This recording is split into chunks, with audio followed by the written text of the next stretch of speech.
Hello दोस्तों, स्वागत है आप सभी का स्टडी विथ अमन सिंह में। आज हम देखेंगे कर्क रेखा, मकर रेखा और भूमध्य रेखा किस किस देश से होकर गुजरती है। अगर पिछले क्लास की बात की जाए तो उसमें हम लोगों ने अक्षांश रेखा और देशांतर रेखा के बारे में देखा था और उसी के अंतर्गत हम लोगों ने कर्क रेखा और मकर रेखा के बारे में देखा था। यानी कि अगर बात की जाए पिछले क्लास की तो उसमें हम लोगों ने देखा था, जैसे मान लीजिए पृथ्वी था तो उसी के अंतर्गत हम लोगों ने देखा था कि जो अक्षांश रेखा है और जो देशांतर रेखा है, और यानी कि उत्तरी ध्रुव को और दक्षिण ध्रुव से मिलाने वाली रेखा को देशांतर रेखा बोला जाता था। और जो पृथ्वी पर खींची गई काल्पनिक रूप से जो रेखा है, यानी कि जो पृथ्वी पर खींची गई काल्पनिक रूप से लंबवत जो रेखा है उसको देशांतर रेखा बोला जाता था। और जो पृथ्वी पर खींची गई काल्पनिक रूप से क्षैतिज रेखा है उसको अक्षांश रेखा बोला जाता था। इसी के अंतर्गत हम लोगों ने देखा था कि कर्क रेखा और मकर रेखा किसे कहते हैं, यानी कि इसी के अंतर्गत हम लोगों ने कर्क रेखा और मकर रेखा के बारे में देखा था। अगर बात की जाए कर्क रेखा की, यानी कि मान लीजिए पृथ्वी था तो इसी के अंतर्गत हम लोगों ने देखा था जो बीचों बीच से लाइन होकर गुजरती है, यानी कि पृथ्वी के जो बीचों बीच से होकर रेखा गुजरती है इसको बोला जाता था 0 डिग्री लाइन, या इसको बोला जाता था भूमध्य रेखा। और इसके यानी कि साढ़े 23 डिग्री जो ऊपर साइड में जो रेखा गुजरी है इसी को बोला जाता था कर्क रेखा।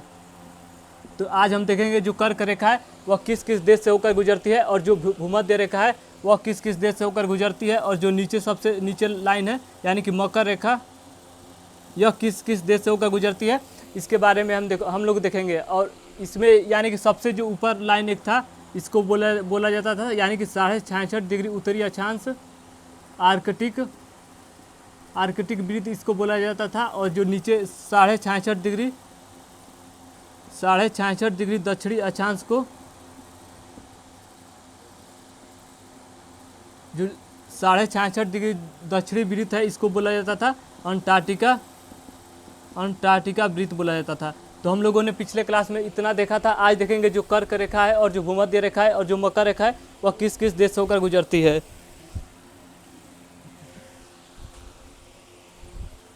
तो सबसे पहले देखते हैं जो भूमध्य रेखा है वह किस किस देश से होकर गुजरती है।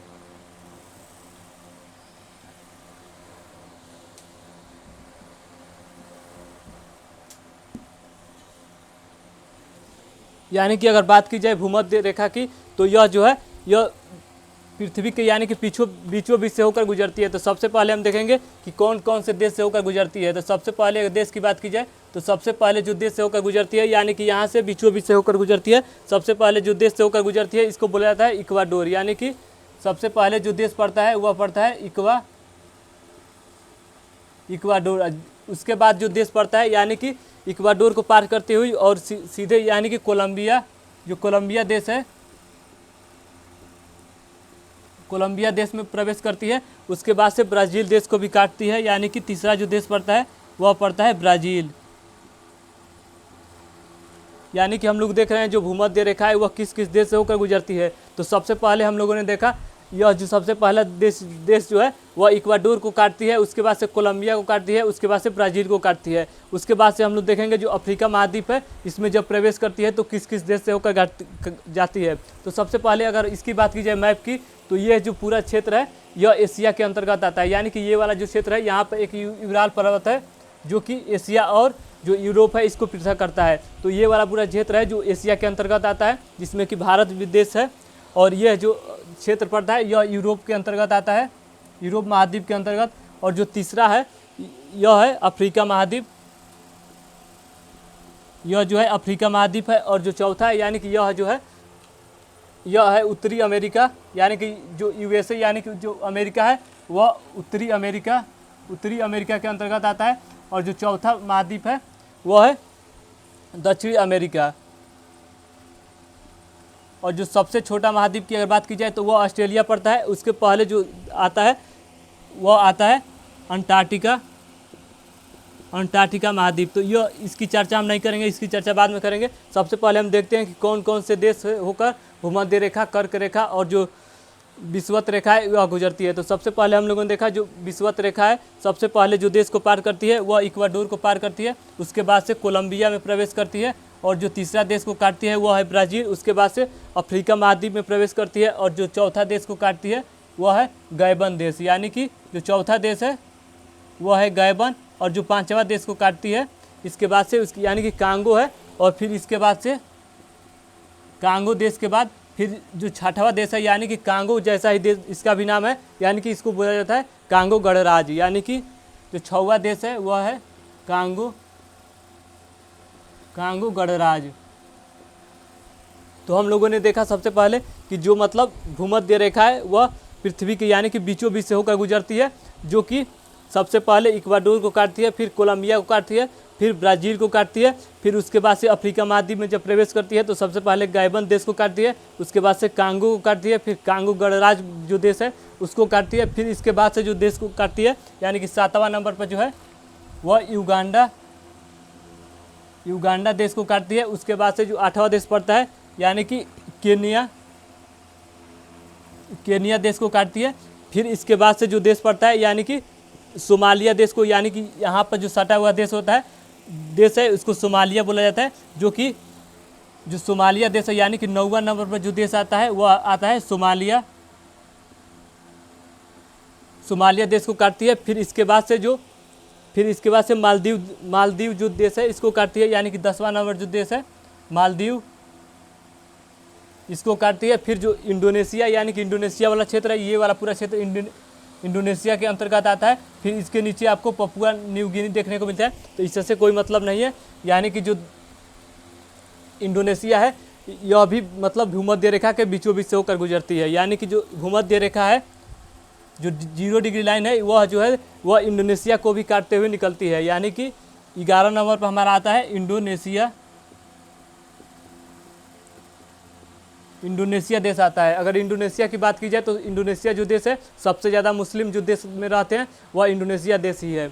तो इसके बाद से इंडोनेशिया को देश को काटते हुए उसके बाद से जो देश पड़ता है वह पड़ता है किरिबाती देश। यानी कि जो 12 नंबर पर जो देश आता है इसको बोला जाता है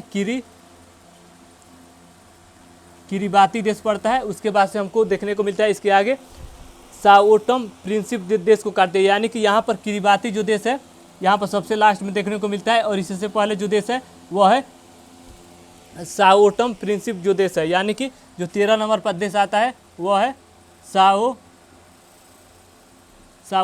साओटम प्रिंसिप देश पड़ता है। और इससे पहले एक देश और है यानी कि इधर सबसे ऊपर है, यानी कि इंडोनेशिया के ऊपर साइड में पड़ता है, जो कि सुलावासी देश है। यानी कि 14 नंबर पर जो देश है सुलावासी देश है। यानी कि हम लोगों ने देखा जो भूमध्य रेखा है वो मतलब बीचों बीच से होकर गुजरती है, जिसको 0 डिग्री लाइन या भूमध्य रेखा कहा जाता है, जो कि लगभग 14 देश से होकर गुजरता है। तो इसके बारे में एक बार और देखते हैं। तो सबसे पहले जो उत्तरी यानी कि दक्षिणी अमेरिका है, दक्षिणी अमेरिका में सबसे पहले इक्वाडोर देश है इसको काटता है। उसके बाद से कोलंबिया देश को काटता है, उसके बाद से फिर ब्राज़ील देश को काटता है, फिर गैबन देश को, फिर कांगो गणराज्य को यानी कि अफ्रीका महाद्वीप के अंतर्गत, फिर इसके बाद से युगांडा देश को काटता है, फिर केनिया देश को, फिर सोमालिया देश को, फिर मालदीव को, फिर इंडोनेशिया को, फिर किरिबाती को, और जो 13 नंबर पर आता है वो आता है साओटम प्रिंसिप देश आता है। उसके बाद से सुलावासी देश आता है। तो हम लोगों ने देखा जो भूमध्य रेखा है वह किस किस देश से होकर गुजरता है। इसके बाद अगर बात की जाए यानी कि मकर रेखा की, तो इसके आगे देखेंगे कि मकर रेखा है वह किस किस देश से होकर गुजरती है। यानी कि अगर मकर रेखा की बात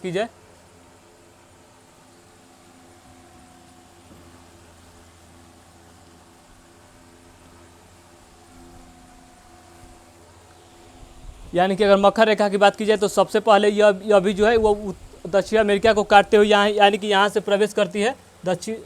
यहाँ से सबसे पहले यहाँ पर जो चिली देश है इसको काटती है, यानी कि सबसे पहले जो देश को काटती है वह चिली को देश को काटती है।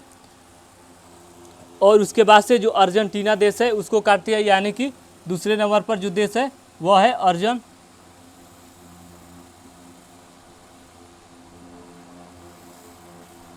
अर्जेंटीना देश को काटती है। फिर यहाँ पर ब्राज़ील देश को काटती है। फिर यहाँ पर यानी कि जो चौथा नंबर पर देश पड़ता है दक्षिण अमेरिका के अंतर्गत, यानी कि पराग्वे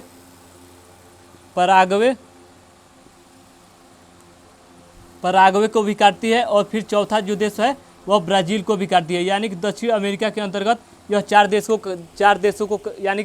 को क्रॉस होकर गुजरती है। जो सबसे पहला देश है वह चिली है, अर्जेंटीना है, पराग्वे है, फिर ब्राज़ील है। फिर इसके अंतर्गत यानी कि इसके बाद जो देश में गुजरती है वह पड़ता है उत्तरी यानी कि अफ्रीका महाद्वीप। अफ्रीका महाद्वीप में लगभग 4 से 5 देश को यहाँ पर भी काटती है। यानी कि अगर यहाँ पर बात की जाए तो सबसे पहले जो देश को काटती है वह देश है नामीबिया, यानी कि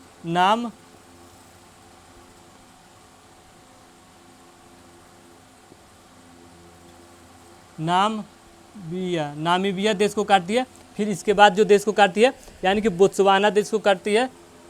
जो 6वां नंबर पर देश है वह है बोत्सवाना देश को काटती है।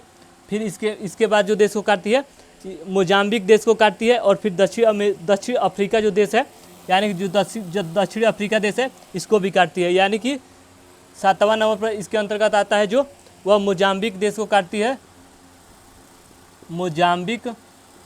मोजाम्बिक देश को काटती है। फिर दक्षिण अमेरिका यानी कि दक्षिण अफ्रीका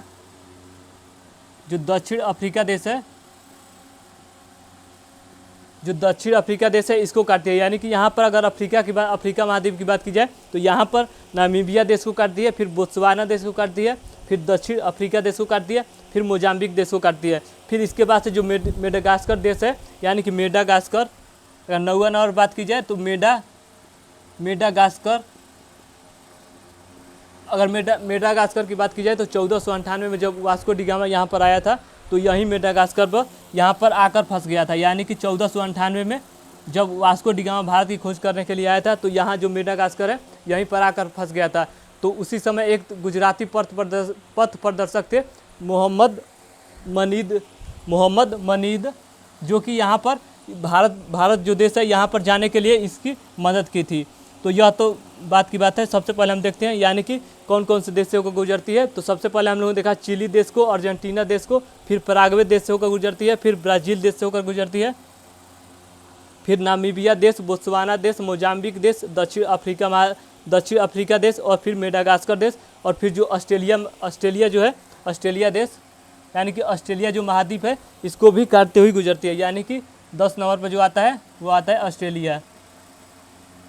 यानी कि हम लोगों ने देखा भूमध्य रेखा कौन कौन से देश से होकर गुजरती है। फिर हम लोगों ने देखा जो मकर रेखा है वह किस किस देश से होकर गुजरती है। अब एक जो बचा है यानी कि कर्क रेखा हम देखेंगे कि किस किस देश से होकर गुजरती है।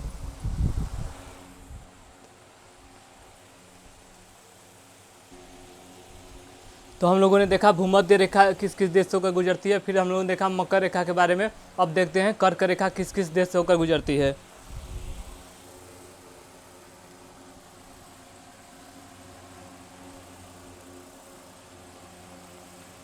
यानी कि सबसे पहले हम लोगों ने भूमध्य रेखा के बारे में देखा, फिर मकर रेखा के बारे में देखा। अब देखते हैं कर्क रेखा किस किस देश से होकर गुजरती है। अगर बात की जाए कर्क रेखा की तो सबसे ज़्यादा जो देश से होकर गुजरती है वह कर्क रेखा ही है।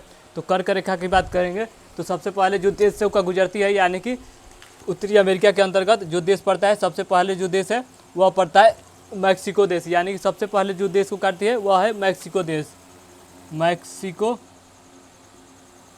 मैक्सिको के बाद जो देश पड़ता है वह पड़ता है यानी कि यहाँ पर जो देश है वह है बहामास देश। यानी कि जो दूसरे देश को काटती है दूसरे नंबर पर वह है बहामास देश को काटती है। फिर इसके बाद यानी कि अफ्रीका महाद्वीप में जब प्रवेश करती है तो सबसे पहले मोरक्को देश को काटती है। यानी कि सबसे साइड में यानी कि उत्तरी साइड में जो पड़ता है वह है मोरक्को देश। यानी कि तीसरे नंबर पर जो देश को काटती है वह है मोरक्को देश को काटती है। मोरक्को देश को उसके बाद से जो चौथा देश को काटती है वह है मारितानिया देश। यानी कि चौथा नंबर पर जो देश है वह है मारितानिया देश। उसके बाद से जो देश को काटती है वह अल्जीरिया देश को भी काटती है, लीबिया देश को भी काटती है। यानी कि 5 नंबर पर जो देश है वह है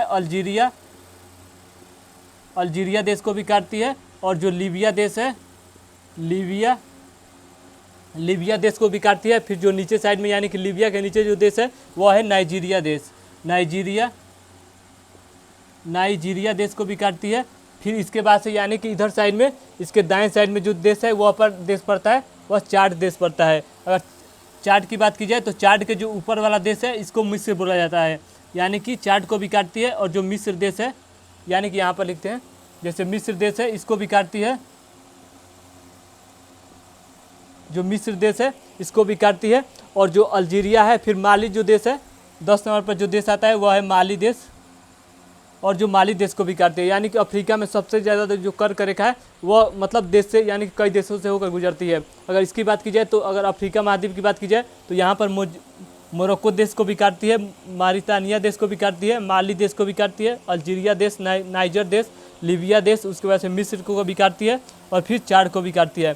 और अगर यहाँ पर बात की जाए तो यहाँ पर जो है वह है लाल सागर, यानी कि अफ्रीका महाद्वीप और जो सऊदी अरब के पास वाला जो सागर पड़ता है उससे बोला जाता है लाल सागर। और यहाँ से जब होकर गुजरती है लाल सागर के बीचों बीच से होकर, लाल सागर से होकर बीचों बीच से होकर गुजरती है, जो कर्क रेखा होकर गुजरती है। और यहाँ पर जो देश को काटती है वह है सऊदी अरब, यानी कि 11 नंबर पर जो देश को काटती है वह है सऊदी अरब, और सऊदी अरब को काटती है। फिर इसके आगे जो देश पड़ता है वह पड़ता है यूके पड़ता है, यानी कि यूके मतलब यूएई पड़ता है, यानी कि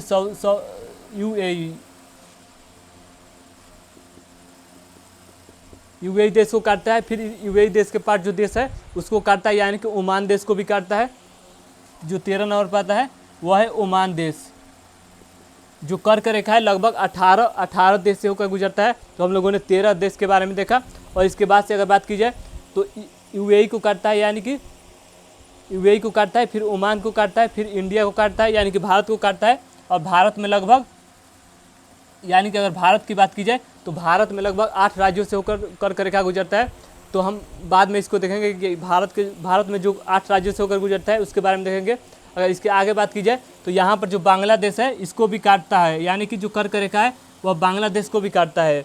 अगर 15 नंबर बात की जाए तो यह जो है वह बांग्लादेश से होकर भी गुजरता है। उसके बाद से जो 16वां देश है, यानी कि ये जो पूरा साइड है यह चीन के अंतर्गत आता है, यानी कि ये जो देश है वह चीन है, और इसके जो ऊपर देश है यह जो देश है वह रूस आता है। यानी कि सबसे बड़ा जो देश है वह रूस, क्षेत्रफल की दृष्टि से बात की जाए तो सबसे बड़ा जो देश है वह रूस ही है। तो यहाँ पर चीन को भी काटता है, यानी कि कर्क रेखा जो है चीन को भी काटता है, और फिर चीन को काटता है। फिर यहाँ पर जो देश पड़ता है, यानी कि म्यांमार, जो भारत से सटा हुआ है, इसको भी काटता है, यानी कि जो 17 नंबर पर देश आता है वह है म्यांमार। और जो 18 यानी कि सबसे लास्ट में जो काटता है जो, उससे ताइवान बोला जाता है। यानी कि यहाँ से जो गुजरता है सबसे लास्ट में जो कर्क रेखा गुजरता है इसको बोला जाता है ताइवान देश। यानी कि जो 18 नंबर पर देश आता है वह है ताइवान देश। तो सबसे पहले हम लोगों ने देखा भूमध्य रेखा के बारे में, फिर देखा मकर रेखा के बारे में, फिर हम लोगों ने देखा कर्क रेखा के बारे में। और कर्क रेखा की बात की जाए तो यहाँ पर 18 देश से होकर गुजरता है। तो सबसे पहले यहाँ से उत्तरी अमेरिका में प्रवेश करता है, और सबसे पहले मैक्सिको देश को काटता है। यानी कि ये जो मतलब रेखा है यह एक काल्पनिक रूप से खींची गई है, असल में कोई रेखा मतलब गुजरती नहीं है, लेकिन काल्पनिक रूप से मतलब रेखा खींची गई है कि किस किस देश को कौन कौन से देश काटती है। क्योंकि तो हम लोगों ने देखा सबसे पहले मैक्सिको देश को काटती है, फिर बहामास देश को काटती है, फिर मोरक्को देश को अफ्रीका के अंतर्गत काटती है, और फिर मारितानिया देश को काटती है, फिर अल्जीरिया देश को काटती है, फिर लीबिया, फिर नाइजीरिया देश को, फिर चाड देश को काटती है, फिर मिस्र देश को काटती है, फिर माली देश को, फिर उसके बाद से सऊदी अरब देश को काटती है। फिर इसके आगे जब बढ़ती है तो यूएई को काटती है, फिर ओमान को काटती है, फिर इंडिया को काटती है, फिर इसके अंतर्गत जो इसके सटा हुआ देश है यानी कि बांग्लादेश को काटती है। फिर यहाँ से आगे बढ़ती है तो म्यांमार देश, और यहाँ पर फिर चीन को काटती है और ताइवान को काटती है। तो हम लोगों ने कर्क रेखा और जो भूमध्य रेखा है और जो मकर रेखा है इसके बारे में देखा कि किस किस राज्य से मतलब किस किस देश से होकर गुजरती है। अगर इसके यानी कि इसके अगर बात पहले की क्लास की बात की जाए तो हम लोगों ने अक्षांश रेखा के बारे में देखा था, अक्षांश रेखा क्या है और अक्षांश रेखा की संख्या के बारे में देखा था। फिर हम लोगों ने देखा देशांतर रेखा के बारे में देखा था, और हम लोगों ने आज देखा कर्क रेखा, मकर रेखा और भूमध्य रेखा के बारे में। तो आज के लिए इतना ही, धन्यवाद।